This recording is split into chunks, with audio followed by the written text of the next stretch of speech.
ಕಾಲೇಜಲ್ಲಿ 8ನೇ ತರಗತಿಯವರೆಗೆ ಓದಿದವರು.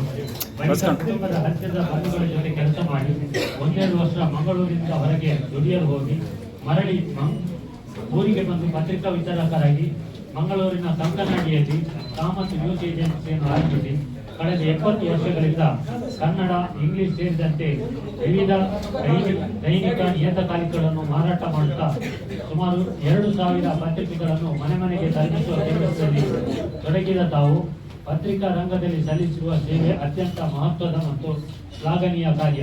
ತಮ್ಮ ಈ ಸೇವೆಯೊಂದಿಗೆ ಮಕ್ಕಳಾದ ವಿನಾಯಕ ಕಾಮತ್ ಮತ್ತು ವಿಷ್ಣು ಕಾಮತ್ ಹಾಲಿ ಪತ್ರಿಕಾ ವಿತರಕ ಎಲ್ಲರಿಗೂ ಕೂಡ ಪತ್ರಿಕಾ ದಿನಾಚರಣೆಯ ಶುಭಾಶಯಗಳನ್ನು ಸಲ್ಲಿಸಿಕೊಂಡು ಅತ್ಯಂತ ಸಂತೋಷವಾಗ್ತಿದೆ. ಪತ್ರಿಕಾ ದಿನಾಚರಣೆ ಕಾರ್ಯಕ್ರಮ ಉದ್ಘಾಟನಾ ಸಮಾರಂಭದಲ್ಲಿ ಭಾಗವಹಿಸಿದೆ. ಯಾಕಂತ ಹೇಳಿದ್ರೆ ರಾಜಕಾರಣಿಗಳಿಗೆ ಪತ್ರಕರ್ತರನ್ನು ಬಿಟ್ಟಿರ್ಲಿಕ್ಕೆ ಸಾಧ್ಯವಿಲ್ಲ, ಪತ್ರಕರ್ತರಿಗೆ ರಾಜಕಾರಣ ಬಿಟ್ಟಿರ್ಲಿಕ್ಕೆ ಕೂಡ ಸಾಧ್ಯ ಇಲ್ಲ. ಪರಸ್ಪರ ಒಬ್ಬರಿಗೊಬ್ಬರು ಇರಲೇಬೇಕಾದಂತ ಒಂದು ಕಾಲಘಟ್ಟ ಎಲ್ಲ ಹಂತದಲ್ಲಿ ಕೂಡ ಇರುವಂತದ್ದು. ಯಾಕಂತ ಹೇಳಿದ್ರೆ ರಾಜಕಾರಣಿಗಳು ಜನಪ್ರತಿನಿಧಿಗಳ ಕೆಲಸ ಮಾಡಿದ್ರೆ ಅದು ಪತ್ರಿಕೆಯಲ್ಲಿ ಬರಬೇಕು. ಇವರಿಗೆ ಪತ್ರಿಕೆಯಲ್ಲಿ ನ್ಯೂಸ್ ಆಗಬೇಕಾದ್ರೆ ರಾಜಕಾರಣಿಗಳು ಕೂಡ ಬೇಕು. ಪರಸ್ಪರ ಒಬ್ಬರಿಗೊಬ್ಬರು ಬಹುಶಃ ಅಭಿನವದ ಸಂಬಂಧ ಇವತ್ತು ಇರುವಂತದ್ದು. ಆದ ಕಾರಣ ಬಹುಶಃ ಈಗಾಗಲೇ ಇದು ಹೇಳಿದಾಗೆ ಪತ್ರಿಕಾ ದಿನಾಚರಣೆಯ ಆ ಒಂದು ಇತಿಹಾಸ ಬಹುಶಃ ಈಗಾಗಲೇ ಹೇಳಿದ್ರು. ಇವತ್ತು ಬಹುಶಃ ಜನರಿಗೆ ಎಲ್ಲರಿಗೂ ಕೂಡ ಗೊತ್ತಾಗ ಕನ್ನಡ ಯಾವಾಗ ಪ್ರಾರಂಭ ಆಯಿತು, ಭಾಷೆ ಹೇಗೆ ಬಂತು. ಬಹುಶಃ ಇವತ್ತು ಕರ್ನಾಟಕ ಯಾಕೆ ಏಕೀಕರಣಗೊಂಡು ಕರ್ನಾಟಕ ಇವತ್ತು ಹೆಸರು ಯಾಕೆ ಬಂತಂತ ಹೇಳಿದ್ರೆ ಇವತ್ತು ವಿದ್ಯಾರ್ಥಿ ಕೇಳಿದ್ರೆ ಗೊತ್ತಿಲ್ಲ. ಭಾಷೆ ಆಧಾರದಲ್ಲಿ ಮೈಸೂರಿಗೆ ಬಂದು ಕರ್ನಾಟಕ ಅಂತ ಆಗ್ಲಿಕ್ಕೇನು ಕನ್ನಡ ಏಕೀಕರಣ ಸಮಿತಿಯವರು ಕನ್ನಡಕ್ಕೆ ಮಹತ್ವ ಕೊಡ್ಬೇಕಂತೇಳಿ ಸಾಹಿತ್ಯ ಮತ್ತು ಈ ಒಂದು ಹೋರಾಟಗಾರರ ಒಂದು ವಿಶೇಷ ಪ್ರಯತ್ನ ಮತ್ತು ಅವತ್ತಿನ ದೊಡ್ಡ ಮಟ್ಟದ ಒಂದು ಬೇಡಿಕೆ ಮುಖಾಂತರ ಇಡೀ ಕರ್ನಾಟಕ ಅಂತ ಹೆಸರು ಇರುವಂತ ಒಂದು ಭಾಷಾ ಆಧಾರಿತವಾಗಿ ಕನ್ನಡಕ್ಕೆ ಮಹತ್ವ ಕೊಡ್ಬೇಕಂತ ಬರುವಂಥದ್ದು. ಇತರ ರೀತಿಯಲ್ಲಿ ಬಹುಶಃ ಇದು ಕನ್ನಡ ಪತ್ರಿಕೆ ಮಂಗಳೂರಿನಲ್ಲಿ ಪ್ರಪ್ರಥಮವಾಗಿ ಪ್ರಾರಂಭ ಆಗಿದೆ ಅಂತ ಹೇಳಿದರೆ ಅದು ಕೂಡ ಬಹುಶಃ ಯಾರಿಗೂ ಕೂಡ ಗೊತ್ತಿರಲಿಕ್ಕೆ ಫಸ್ಟ್ ಇಡೀ ರಾಜ್ಯದಲ್ಲಿ ಕನ್ನಡ ಪತ್ರಿಕೆ ಮಂಗಳೂರು ಸಮಾಚಾರ ಅಂತ ಹೇಳಿ ಪ್ರಾರಂಭ ಆದದ್ದು ಮಂಗಳೂರಿನಲ್ಲಿ. ಅದು ಪ್ರಾರಂಭ ಮಾಡಿದ್ದು ಕೂಡ ಮಂಗಳೂರಿನವರ ಭಾರತದವರಲ್ಲ, ವಿದೇಶದ ಫಾದರ್ ಧರ್ಮನ್ ಎಂಬವರು ಬಂದು ಬಹುಶಃ ಇವತ್ತು ನಾವು ಪ್ರೊಟೆಸ್ಟೆಂಟ್ಸ್ ಅಂತ ಹೇಳ್ತೇವೆ. ಅವತ್ತು ಅವರು ಬಂದು ಪ್ರಪ್ರಥಮವಾಗಿ ಸ್ಟಾರ್ಟ್ ಮಾಡಿದಂತ ಇವತ್ತು ಇತಿಹಾಸ. ಅದರ ನಂತರ ನಮ್ಮ ಸಾಮಾಜಿಕ ಮತ್ತು ರಾಷ್ಟ್ರದ ಬೆಳವಣಿಗೆಯಲ್ಲಿ ಪತ್ರಕರ್ತರು ಮತ್ತು ಪತ್ರಿಕಾ ರಂಗ ಅದರದ ಮನಸ್ಸು ಕೊಡುಗೆಯನ್ನು ಕೊಟ್ಟಿದೆ ಅಂತ ಮರೆಯಲಿಕ್ಕೆ ಸಾಧ್ಯ ಇಲ್ಲ. ಎಲ್ಲ ಕಾಲಘಟ್ಟದಲ್ಲಿ ಕೂಡ ಪತ್ರಿಕೆ ಮತ್ತು ಪತ್ರಿಕಾ ರಂಗ ಬಂದಿದೆ. ಮಹಾತ್ಮ ಗಾಂಧೀಜಿಯವರು ಪತ್ರಿಕೆಯನ್ನು ಪ್ರಾರಂಭ ಮಾಡಿದ್ರು ಜನರಿಗೆ ಬೇಕಾಗಿ. ಮಹಾತ್ಮ ಅಂಬೇಡ್ಕರ್ ಅವರು ಧ್ವನಿಲ್ಲದವರಿಗೆ ಧ್ವನಿಯಾಗಿ ಅವತ್ತು ಆಯಿತು. ಲೋಹಿಯಾರವರು ಕೂಡ ಪತ್ರಿಕೆಯನ್ನು ಪ್ರಾರಂಭ ಮಾಡಿ ಒಂದೊಂದು ಉದ್ದೇಶದ ಸಾಮಾಜಿಕವಾಗಿಯೂ ಕೆಲವು ವಾಯ್ಸ್ಗೆ ವಾಯ್ಸ್ ಕೊಡಬೇಕೆಂಬ ಉದ್ದೇಶದಲ್ಲಿ ಈ ರೀತಿ ಪ್ರತಿ ಹಂತದಲ್ಲಿಯೂ ಕೂಡ ಎಲ್ಲ ವರ್ಗದ ಮತ್ತು ಎಲ್ಲ ಪರಿಸ್ಥಿತಿಗೆ ಅನುಗುಣವಾಗಿ ಅವತ್ತಿನ ಕಾಲದ ಪತ್ರಿಕಾ ರಂಗ ಹಂತ ಹಂತವಾಗಿ ಬಂದಿದೆ. ಇವತ್ತು ಬಹುಶಃ ಎಲ್ಲರೂ ಕೂಡ ಪತ್ರಿಕಾ ರಂಗದಲ್ಲಿ ಇವತ್ತು ತೊಡಿಕೊಳ್ಳಿಕೊಳ್ಳಿ ಇವತ್ತು ಕಾಲಘಟ್ಟವನ್ನು ಹಂತವನ್ನು ನಾವು ನಿಂತಿದೆ. ಇವತ್ತು ಡಿಜಿಟಲ್ ಕಾಲಘಟ್ಟದಲ್ಲಿ ಈ ಪ್ರಿಂಟರ್ ಮೀಡಿಯಾ ಇವತ್ತು ಬಹಳಷ್ಟೇ ಬಲಿಷ್ಠವಾಗಿ ಇವತ್ತು ಬಹಳ ಕೆಲಸ ಕೂಡ ಇವತ್ತು ಆಗಿದೆ. ಮುಂದಿನ ದಿನಗಳಲ್ಲಿ ಹೇಗೆ ಆಗ್ತೀರ ಅಂತ ಹೇಳಿ ಬಹುಶಃ ರೂಪರೇಷನ್ಗೆ ಕೂಡ ಹಾಕುವಂತ ವಿಚಾರ ಕೂಡ ಇವತ್ತು ಇದೆ.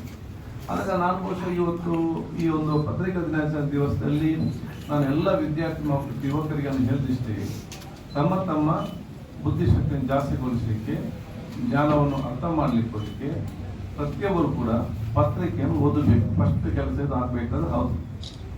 ನಾನು ಸಣ್ಣದಿರುವಾಗ ಬಹುಶಃ ನನಗೆ ರಾಜಕೀಯಕ್ಕೆ ಸೇರೋ ಮುಂಚೆ ನಾನು ಹೈಸ್ಕೂಲ್ನಲ್ಲೇ ನನ್ನ ತಂದೆ ಶಾಸಕರಾಗಿದ್ರು ಕೂಡ ಆ ಸಂದರ್ಭದಲ್ಲಿ ಹೈಸ್ಕೂಲ್ ಮತ್ತು ಯಾವಾಗ ನನಗೆ ಪ್ರೈಮರಿಯಲ್ಲಿ ಯಾವ ಸ್ವಲ್ಪ ಓದಲಿಕ್ಕೆ ಸ್ವಲ್ಪ ಅರ್ಥ ಆಗುವಂತ ಕಾಲಘಟ್ಟ ಇತ್ತು ಸಮಾಜದಲ್ಲಿ.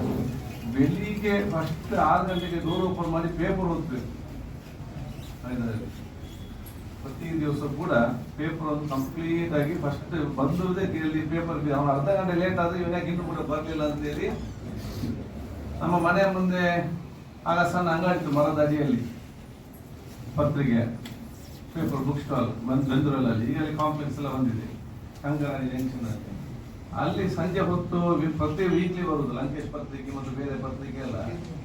ಅದು ಗುರುವಾರ ಬರುವಂಥದ್ದು ಸಂಜೆ 4:15 ಗಂಟೆಗೆ ಅದು ಸಂಜೆ ಬರುದು. ಅದು ಬರ್ಲಿಕ್ಕೆ ಅದನ್ನು ಕಾದು ಕೂತ್ಕೊಂಡು 4 ಗಂಟೆಗೆ ಅಲ್ಲಿ ಹೋಗಿ ಅಲ್ಲಿ ತೆಗೆದು ಅಲ್ಲೇ ಓದುದು ಮಾರದಲ್ಲಿ ಕೂತ್ಕೊಂಡು. ಅಷ್ಟು ಇಂಟ್ರೆಸ್ಟ್ ಓದ್ಲಿಕ್ಕೆ. ಅಲ್ಲೇ ಮರದ ಅಲ್ಲೇ ಕೂತು ಇಡೀ ಲಂಕೇಶ್ ಪತ್ರಿಕೆ ಓದಿ ಅಥವಾ ಇನ್ನೊಂದು ಪತ್ರಿಕೆ ವಾರ ಪತ್ರಿಕೆ ಓದಿ ಮತ್ತೆ ಮನೆಗೆ ಬರುವಂತ ವಿಚಾರ ಅದನ್ನ ಹೇಳುವಂತ ಅದಕ್ಕಾಗಿ ಯುವ ಜನಾಂಗ ಮತ್ತು ವಿದ್ಯಾರ್ಥಿ ಸಮುದಾಯ ಪತ್ರಿಕೆಯನ್ನು ಓದುವಂತ ಅಭ್ಯಾಸವನ್ನು ಮಾಡಬೇಕು. ಅದು ನಮ್ಮ ಮೊದಲ ಆದ್ಯತೆ. ನನಗೆ ಮತ್ತೆ ಹೇಳ್ತಾ ಇದ್ರು ಹಿರಿಯರು, ರೀಡ್ ಬಿಟ್ವೀನ್ ದ ಲೈನ್ಸ್ ಅಂದ್ರೆ ಪತ್ರಿಕೆಯಲ್ಲಿ ಏನು ಬರ್ತದೆ ಆದ್ರೆ ಅದು ಎರಡರ ಮಧ್ಯ ತೀರ್ಮಾನ ನಾವು ತಗೊಳ್ಬೇಕು. So reading between the lines ಅಂತ ಹೇಳಿ ಬಹಳ ಸ್ಪಷ್ಟವಾಗಿ ಇವತ್ತು ನಮಗೆ ನಮ್ಮ ಹಿರಿಯ ನಮ್ಮ ಮಾಸ್ಟರ್ಗಳು ಔಷಧಕ್ಕೆ ಸಾಹಿತ್ಯಗಳು ಅವತ್ತಿರುವ ಒಂದು ವಿಚಾರ ಇತ್ತು. ಪತ್ರಿಕೆ ಎಂಬ 2 ಅಕ್ಷರ ಸೆಂಟೆನ್ಸ್ ನ ಮಧ್ಯದಲ್ಲಿ ನಾವೇ ಅದನ್ನು ಅರ್ಥ ಮಾಡಿಕೊಳ್ಬೇಕು, ನಾವು ಅದನ್ನು ನಮ್ಮ ಗಣನೆಗೆ ಒಂದು ವಿಚಾರ ಕೊಡಿ ಇವತ್ತು ಆಗ್ಬೇಕಂತ ಹೇಳಿಕೊಂಡು, ಇದು ಬಹುಶಃ ನಮಗೆ ಬರೇ ಇವತ್ತು ನಾಲೆಜ್ ಮಾತ್ರ ಅಲ್ಲ, ನಮ್ಮ ಲ್ಯಾಂಗ್ವೇಜ್ ಅನ್ನು ಕೂಡ ಇಂಪ್ರೂವ್ ಮಾಡಲಿಕ್ಕೆ ದೊಡ್ಡ ಮಟ್ಟದ ಅಸ್ತ್ರವಾಗಿದೆ.